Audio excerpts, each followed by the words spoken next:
Good morning, students. Welcome to class 9th, Economics, Chapter 1, The Story of Village at Palampur, Episode 5. अब तक हमने इसके 4 episodes कर लिए हैं, जिसमें हमने पहले फर्स्ट लेक्चर में इसकी आउटलाइन देखी थी। सेकंड लेक्चर में हमने जाना कि पालमपुर में की प्रोडक्शन के फैक्टर्स अलग अलग कौन कौन से हैं। थर्ड लेक्चर में हमने बात की एग्रीकल्चर के बारे में। फोर्थ में हमने बात की लेबर के बारे में। तो आज हम जानेंगे कैपिटल के बारे में। As you all know, this is the third very most important factor of the production. So now first we will know that what is the meaning of capital. So capital means आप किसी भी work को start करने से पहले, किसी भी production या फिर बिजनेस को स्टार्ट करने से पहले स्टार्टअप में आप जो भी रुपीज़ प्लस जो भी मशीनरी उसमें लगा रहे हो ना, वही होती है कैपिटल। इनिशियली आप जो भी इन्वेस्ट कर रहे हो वही कैपिटल है। ओके, सो अब हमने जाना, जैसे हमने बात की थी ग्रीन रिवॉल्यूशन के बारे में, जिसमें हमने बात की हाई यील्डिंग वैरायटी सीड्स के बारे में। तो अब हमें high yielding variety seeds purchase करने पड़ेंगे। पहले हम ट्रेडिशनली में जब काम करते थे तो हमारे जो पिछले साल के जो बचा हुआ अनाज होता था उसी से हम अगले साल फार्मिंग करते थे, है ना। तो अब हमें एक तो हाई यील्डिंग सीड्स परचेज करने पड़ रहे हैं। इट मीन्स हमारा एक्सपेंसेस बढ़ा। फिर हमें इरीगेशन सिस्टम अपना बढ़ाना पड़ेगा। इरीगेशन सिस्टम के लिए हमें टूल्स चाहिएंगे, प्लस हमें इलेक्ट्रिसिटी का बिल ज़्यादा आएगा, मीन्स अगेन एक्सपेंसेस बढ़ गया हमारा। थर्ड, हमें केमिकल पेस्टिसाइड्स का यूज़ करना पड़ेगा। ट्रेडिशनली तो हम काउ डंग का यूज़ कर लेते थे, बट इसमें तो हमें केमिकल फर्टिलाइजर्स चाहिए होंगे, है ना। तो केमिकल फर्टिलाइजर्स हमें मार्केट से खरीदने पड़ेंगे। इट मीन्स अगेन एक्सपेंसेस बढ़ गया। फिर हमें पेस्टिसाइड्स का यूज़ करना पड़ेगा, अगेन एक्सपेंसेस बढ़ गया। इनके साथ साथ हमें मॉडर्न फार्मिंग टेक्निक अगर हम अपना रहे हैं अपने प्रोडक्शन को बढ़ाने के लिए, तो हमें machinery plus tools like tractor, thresher, ये सब भी चाहिए होगा, है ना। इन सब को लेने के लिए, इन सब को खरीदने के लिए, इनको यूटिलाइज करने के बदले में हमें रुपीज़ तो पे करने ही पड़ेंगे ना। तो यही रुपीज़ है हमारी कैपिटल। अब ये आएगी कहाँ से, है ना। जैसे हमने लास्ट लेक्चर में जाना कि लेबर पालमपुर में कहाँ से आ रहा है। लेबर आ रहा है तो स्मॉल फार्मर्स किस तरह से अपनी लेबर की रिक्वायरमेंट को पूरी कर रहे हैं, और जो बड़े फार्मर्स हैं वो किस तरह से पूरी कर रहे हैं। तो हम सेम उसी तरह से ये देखेंगे कि कैपिटल जो छोटे फार्मर्स हैं उनके पास कहाँ से कैपिटल आ रही है, और जो बड़े फार्मर्स हैं उनके पास कैपिटल कहाँ से आ रही है। So let's start. Very first point is yes कि जो स्मॉल फार्मर्स है ना वो क्या करते हैं, उनके पास रुपीज़ तो होते नहीं है ज़्यादा, बिकॉज छोटा सा पीस ऑफ लैंड होता है, उसमें वो अपना पूरी मेहनत लगाते हैं और उससे थोड़ा बहुत जो भी अनाज होता है उससे अपने घर पर काम में ले लेते हैं। अगर एक्स्ट्रा कुछ सरप्लस बचता भी है तो उसे वो मार्केट में सेल करते हैं, जिससे उनके पास बहुत ही कम पैसे आते हैं, है ना। उसके बाद कंटिजेंसीज इतनी ज़्यादा होती हैं। कंटिजेंसी मीन्स कि अचानक से कोई भी खर्चा आ सकता है, कोई भी एक्सपेंस हमें करना पड़ सकता है। ओके, तो ऐसे में उनके पास रुपीज़ अपनी सेविंग्स के नाम पर ज़ीरो होता है, कुछ नहीं होता है। तो अब उनके पास ऑप्शन क्या होगा। मैं आपसे कहूँ कि आप मुझे मीन्स आपको स्कूल की फ़ीस पे करनी है, आपके पास पैसे नहीं है, तो आप क्या करोगे, आप किसी से लोन ही तो लोगे ना।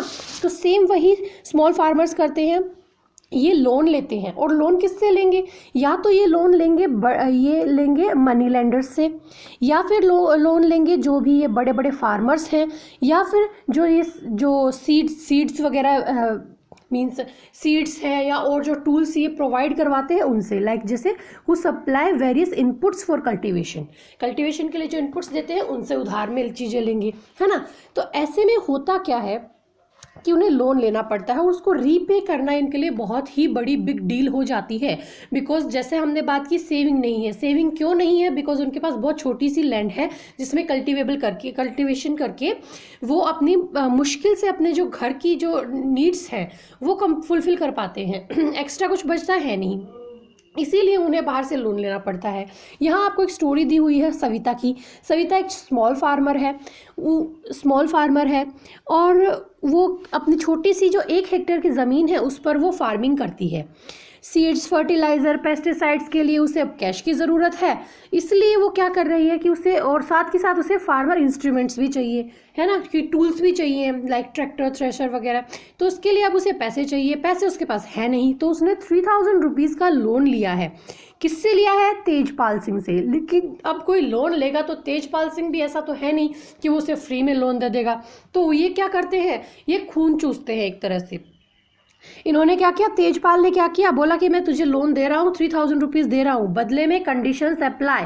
और कंडीशंस अप्लाई वर्ड ऐसा है जो कि मीन्स छोटा सा वर्ड है, लेकिन इसके अंदर एक अलग ही पूरी दुनिया होती है। लाइक अब तेजपाल सिंह ने क्या क्या कहा, फर्स्ट कंडीशन कि आपको 25% के हिसाब से 4 मंथ के हिसाब से आपको रेंट नहीं, इंटरेस्ट पे करना होगा। 25% ऑफ 4 मंथ, कितनी बड़ी इंटरेस्ट रेट है। सेकंड उसने कहा कि जब हार्वेस्टिंग सीजन चलेगा उसमें तुम्हें मेरे खेत में काम करना पड़ेगा, और खेत में काम करने के बदले मैं तुम्हें 35 रुपीज़ दूंगा एक दिन के। तो देखो अब उसे, सविता का अपना खेत है, अपनी फैमिली भी, उसे बच्चे भी संभालने होते हैं, प्लस उसे खेत में कल्टीवेशन भी करना होगा। तो कितना काम है उसके पास, मीन्स हार्ड वर्क कितना इनपुट करना पड़ेगा, प्लस उसको अपने खेत में हार्वेस्टिंग के साथ साथ उस तेजपाल सिंह के खेत में भी काम करना पड़ेगा। वो किस तरह से मैनेज करेगी सब कुछ। तो ऐसे में आपने देखा कि इनकी जो छोटे छोटे स्मॉल फार्मर्स होते हैं उनकी कंडीशन बहुत बुरी होती है, और जो लोग इनको लोन देते हैं, लोन देने के नाम पर वो उनका एक तरह से खून ही चूसते हैं, हर तरह से उनका फ़ायदा उठाते हैं, है ना। तो ऐसे में देखो उनके 3 बच्चे हैं सविता के, तो वो अपने 3 बच्चों को भी संभालेगी, अपना घर भी संभालेगी, अपने खेत का काम संभालेगी, साथ के साथ तेजपाल सिंह के खेत का काम संभालेगी। और अगर उसके खेत में अच्छी खासी इनकम हुई, सरप्लस हुआ, तभी वो उसका 25% लोन चुका पाएगी, है ना। तो आपने देखा कितनी वर्स्ट कंडीशन है इनकी। नेक्स्ट है, अब बात करते हैं, तो बात हुई स्मॉल फार्मर्स की। अब हम बात करें मीडियम और लार्ज फार्मर्स की। अब मीडियम और लार्ज फार्मर्स क्या करते हैं, इनके पास जैसे ज़मीन बड़ी होती है, बड़ी ज़मीन होती है, इट मीन्स इनके पास प्रोडक्शन जो है वो ज़्यादा होता है, तो इनके पास सरप्लस जो है वो ज़्यादा बचता है ना। सरप्लस मीन्स अपने घर के जो काम, मीन्स घर के लिए अनाज रखने के बाद जो बचता है वो। तो अब ये सरप्लस को सेल कर देते हैं कहाँ, मार्केट में, और इनको क्या मिलेगा, उससे रुपीज़ मिलेगा। अब रुपीज़ मिलेगा तो इनकी सेविंग्स होंगी, है ना। कोरिलेट करके चलो चीज़ों को, ताकि आपको याद नहीं करना पड़े, बिकॉज ये सारी एक्टिविटीज़ हमारे आसपास होती रहती हैं। हमें सिर्फ इकोनॉमिक्स एक ऐसा सब्जेक्ट है जिसमें आपको ज़्यादा पढ़ने और याद करने की ज़रूरत बिल्कुल भी नहीं है।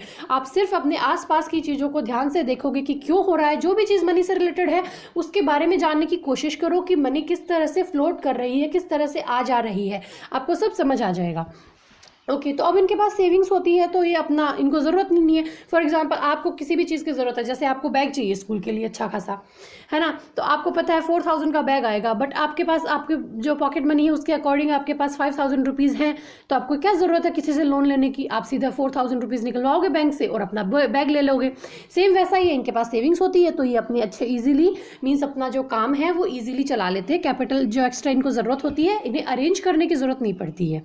ओके, अब देखिए, अब मैंने कहा कि इनके पास सरप्लस एक्स्ट्रा होता है, ये मार्केट में सेल कर देते हैं, तब इनके पास सेविंग्स होती हैं।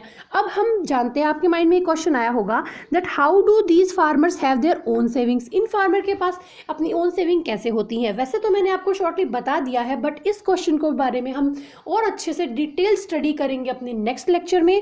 ओके, तो अब हम और अब आपका है होम असाइनमेंट। होम असाइनमेंट में आपको सिर्फ इतना सा करना है, इस क्वेश्चन का आंसर जो कि इस आज के अपने लेक्चर में है, how farmers fulfil the requirements of capital needed in farming. Means capital जो फार्मिंग में नीड होती है, ज़रूरत पड़ती है, उसे कैसे फुलफिल करते हैं फार्मर्स। तो इसमें आपको स्मॉल फार्मर्स, जबकि मैं देखो हमेशा ये क्वेश्चन करने का तरीका होता है, अगर आपको डायरेक्टली पर्टिकुलर किसी चीज़ के बारे में पूछा नहीं है, जैसे अगर मैं यहाँ लिखती कि स्मॉल फार्मर्स कहाँ से फुलफिल करते हैं, तो आप ओनली स्मॉल फार्मर्स का लिखते हैं। अगर मैं कहती लार्ज फार्मर्स जो हैं, जो मीडियम और लार्ज फार्मर है, वो अपनी कैपिटल की रिक्वायरमेंट कैसे फुलफिल करते हैं, तो आप सिर्फ उनके बारे में लिखते। बट यहाँ मैंने स्पेसिफिकली कहा नहीं है कि आपको स्मॉल के बारे में लिखना है या लार्ज के बारे में लिखना है। इट मीन्स आपको दोनों के बारे में लिखना है, क्वेश्चन को समझना है आपको। ओके, तो इस क्वेश्चन का आपको आंसर करना है, समझना है, और ये नोट्स लर्न कर लेने हैं। नोट्स मीन्स सविता की जो स्टोरी है उससे थोड़ा समराइज कर लेना, बाकी आपको ये पता होना चाहिए। Okay, so that's it for today. Good luck, bye bye.